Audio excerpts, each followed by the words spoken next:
अस्सलाम वालेकुम व्यूअर। तो व्यूअर साहब सब कैसे, उम्मीद करता हूँ आप ठीक ठाक होंगे। व्यूअर जैसे कि आप जानते हैं मैं वीडियो क्वालिटी पर नहीं, वीडियो लॉजिक्स और एविडेंस पर भरोसा करता हूँ, इसलिए हमेशा आपके सामने वही प्रोड्यूस करता हूँ। दोस्तों, हमने काफ़ी टाइम से आपको मशरिक़ वस्ता से आगाह नहीं किया, वहाँ पर चल रही सियासत से आपसे को कोई ख़बर नहीं दी दोस्तों, इसलिए मैं अब आज की वीडियो में कुछ ऐसी बड़ी बड़ी न्यूज़ जो मशरिक़ वस्ता में चल रही है वो आपके सामने लेकर आया। दोस्तों, इसका ताल्लुक सीधा डायरेक्ट इसराइल के साथ है। दोस्तों, जो न्यूज़ आ रही है वो ये है कि पहले इसराइल ने 2020 में एक इन्वेस्टिगेशन बिठाई थी ईरान के ऊपर, जिस इन्वेस्टिगेशन को कर रही थी IAEA यानी कि इंटरनेशनल एटॉमिक एनर्जी एजेंसी। दोस्तों, इन्होंने इन्वेस्टिगेशन किया, 3 साल इन्वेस्टिगेशन चलती रही। जो आर्ग्यूमेंट ईरान ने पेश किया उनके मुताबिक जो यूरेनियम जो उनकी साइट्स पर, न्यूक्लियर साइट पर मौजूद है दोस्तों, वो इतना टेक्निकली पॉसिबल नहीं है और इतना ज़्यादा मुफीद भी नहीं है कि उससे एटॉमिक एनर्जी यानी कि एटॉमिक बम बनाया जा सके। दोस्तों, ये दलाइल ईरान की तरफ से पेश किए गए थे। इस पर करीब 3 साल इन्वेस्टिगेशन होती रही। इसके दौरान में इसी हफ्ते के शुरू में भी IAEA ने ये जानकारी दी थी कि मैरीवन के अंदर कुछ इंसानों के बनाए, हाथों से बनाए हुए यूरेनियम के ज़खायर मिले हैं, जिसको रिपोर्ट किया गया था। दोस्तों, ये मैरीवन तकरीबन जनूब मशरक़ी तेहरान से 525 किलोमीटर के फासले पर है। दोस्तों, कई सारे एनालिस्ट ने इसे ईरान के जो सीक्रेट मिलिट्री न्यूक्लियर प्रोग्राम है उससे जोड़ा और कहा कि ये ईरान खुद बना रहे मैन मेड यूरेनियम जो कि इस एटॉमिक बम के लिए यूज़ कर सकता है। दोस्तों, इसके बावजूद भी इन्वेस्टिगेशन चली और आखिरकार IAEA ने ईरान को क्लीन चिट दे दी और कहा कि ईरान किसी तरह से भी इस तरह एक्टिविटी नहीं कर रहा जो कि बहुत ज़्यादा अफसूदगी कर रहा हो यूरेनियम की। दोस्तों, इसके बाद इसराइल का गुस्सा देखने में आया। इसराइल ने तो पहले सीधा इनको धमकियाँ देना शुरू कर दी और कहा कि अगर ये केस बंद किया गया तो हम कई सारे चार्जेस लगाएंगे इसके ऊपर, आपके ऊपर, IAEA के ऊपर और UN के ऊपर। इसके अलावा उन्होंने कहा कि हम इस चीज़ की बिल्कुल भी मजम्मत करते हैं इसकी, और इसके अलावा उन्होंने ये भी कहा था कि ये बिल्कुल ख़िलाफ़ है क्योंकि ईरान झूठ बोल रहा है। उन्होंने कहा ईरान हमेशा से झूठ बोलता है, आप भी झूठ बोल रहे हैं। इसके साथ ही उन्होंने ये कहा कि ये इन्वेस्टिगेशन चलती रहनी चाहिए, वरना अगर ये इन्वेस्टिगेशन बंद की गई तो दोस्तों इसके काफ़ी ज़्यादा ख़राब कॉन्सिक्वेंसी यानी कि नताइज निकल सकते हैं। दोस्तों, इसके अलावा अगर हम अब दूसरी न्यूज़ की तरफ बढ़ें तो दूसरी ये न्यूज़ थी कि हंगरी, जो पिछले महीने से बात चलती आ रही थी कि हंगरी जो है अपनी एम्बेसी मुंतकिल करने वाला है तेल अवीव से यरूशलेम। दोस्तों, ये न्यूज़ काफ़ी चल रही थी और ये इसराइल की तरफ से पहले मीडिया की तरफ से जा रही है, जिसके बाद जो कि हंगरी के प्रेसिडेंट हैं उन्होंने भी ये बात की। दोस्तों, काफ़ी टाइम से न्यूज़ चलती रही, जबकि EU के सारे मेंबर्स इसके ख़िलाफ़ थे।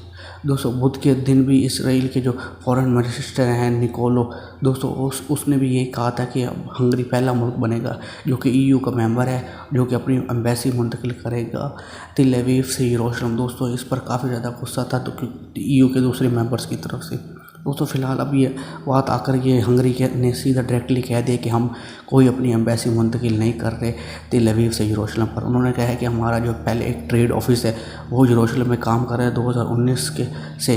दोस्तों, इसके अलावा उन्होंने कहा है कि हम अपना भी कोई भी और दफ्तर नहीं खोलने वाले यरूशलेम में अपने जो ट्रेड ऑफिस के अलावा। दोस्तों, यही न्यूज़ थी और इस पर काफ़ी ज़्यादा स्लैम पड़ा है। 1980 को इसराइली पार्लियामेंट में एक लॉ पास किया गया था जिसका नाम था कंप्लीट एंड यूनाइट। इसका मतलब था कि वो यरूशलेम को पूरी तरह से कंप्लीट और यूनाइट करके इसराइल का दारुल हुकूमत बनाना चाहते हैं, जिस पर UN ने इसे डिस्प्यूट यानी कि मतनाज़ा इलाका करार दे दिया था और उसने कहा था तब तक ये मतनाज़ा रहेगा जब तक फ़लस्तीन और इसराइल के दरमियान कोई से मामला हल नहीं हो जाते, तब तक इसे मतनाज़ा इलाका ही करार दिया जाएगा। और तब से लेकर अब तक ये इलाका मतनाज़ा ही है, जबकि अमेरिका ने 2018 के अंदर अपनी एम्बेसी तेल अवीव से यरूशलेम मुंतकिल कर ली थी और अपनी एम्बेसी यरूशलेम में खोल दी थी। इसके अलावा EU का मेंबर किसी ने ये अपनी एम्बेसी मुंतकिल नहीं की थी। इसके अलावा अब हम बढ़ते हैं अपनी तीसरी न्यूज़ की तरफ। दोस्तों, तीसरी न्यूज़ ये थी कि जो इटली के समंदर के अंदर दोस्तों एक बोट थी लेक मैग्रोविया पे। दोस्तों, इस लेक के अंदर, इस बोट के अंदर 4 लोग शुमार थे, जिनमें से 2 का नाम टियाना और क्लाउडी था, जिसका ताल्लुक इटालियन एजेंसी से था। इसके अलावा एक था इरिस शिमोनो, दोस्तों इसका ताल्लुक था इसराइली इंटेलिजेंस मोसाद से।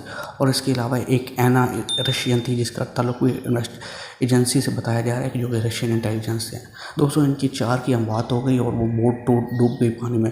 दोस्तों, इसकी मामला की काफ़ी ज़्यादा तहकीक होती रही और इसकी बात न्यूज़ आती रही। जितनी भी न्यूज़ आई उनमें बताया गया कि ये 4 लोग जो थे ये इनका ताल्लुक अलग अलग एजेंसी से था और ये वहाँ पर ऑपरेशनल पे थे। लेकिन दोस्तों, टाइम के साथ आगे बढ़ते गए तो पता चला कि जो इसराइल का जो एजेंट था वो असल में एक रिटायर्ड एजेंट बताया जा रहा है इसराइल की। खुद नेतन्याहू के ऑफिस की स्टेटमेंट के मुताबिक से वो एक रिटायर्ड है और काफ़ी टाइम से वो वहाँ पर था। दोस्तों इसी तरह न्यूज़ चलती रही और इन 4 लोगों की हम बात के बारे में खबरें चलती रही जिनका ताल्लुक एजेंसी से बताया जाता। दोस्तों जब ये इन्वेस्टिगेशन सौंपी गई कार्लो निस्सिरिनो को, दोस्तों उन्होंने इन्वेस्टिगेशन की और उसके बाद उन्होंने दलाइल पेश किया। BBC की न्यूज़ के मुताबिक उनका कहना था कि इस जो बोट में जो लोग थे वो कुल 23 लोग थे, जिनमें से 13 का ताल्लुक इटालियन एजेंसी से था और इसके अलावा जो बाकी 8 थे उनका ताल्लुक बताया जा रहा है कि इसराइल के इंटेलिजेंस से था।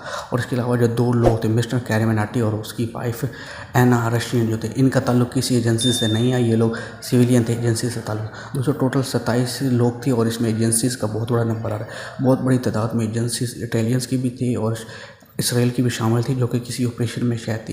दोस्तों ये जो नताइज जो बताए जा रहे हैं BBC ने रिपोर्ट किया उन कार्लो की रिपोर्ट्स के मुताबिक, दोस्तों ये इन्होंने काफ़ी ज़्यादा हैरत अंगेज नताइज मंजर आम पर लाए हैं। दोस्तों इसके मुताबिक जो तादाद बताई जा रही थी हर दूसरी तरफ से, दोस्तों वो बिल्कुल ही गलत साबित हुई और इनकी तादाद काफ़ी ज़्यादा थी। और किस लिए वहाँ पर थे, बताया जा रहा था कि ये बर्थडे मनाने लगे हैं, लेकिन इतनी बड़ी तादाद में दोस्तों इनका जाना एक फिर से हैरत अंगेज़ था। और इसके साथ साथ ये भी कोशिश की जा रही है कि ये किसी न किसी मिशन पर थे, बहुत ज़्यादा खुफिया मिशन जिसे छुपाया जा रहा है। दोस्तों अगर कोई न्यूज़ आई तो मैं आपको ज़रूर आगाह करता रहूँगा। इसी के साथ दोस्तों मेरा चैनल सब्सक्राइब कीजिए, लाइक कीजिए और शेयर करना मत भूलिएगा। अल्लाह हाफ़िज़।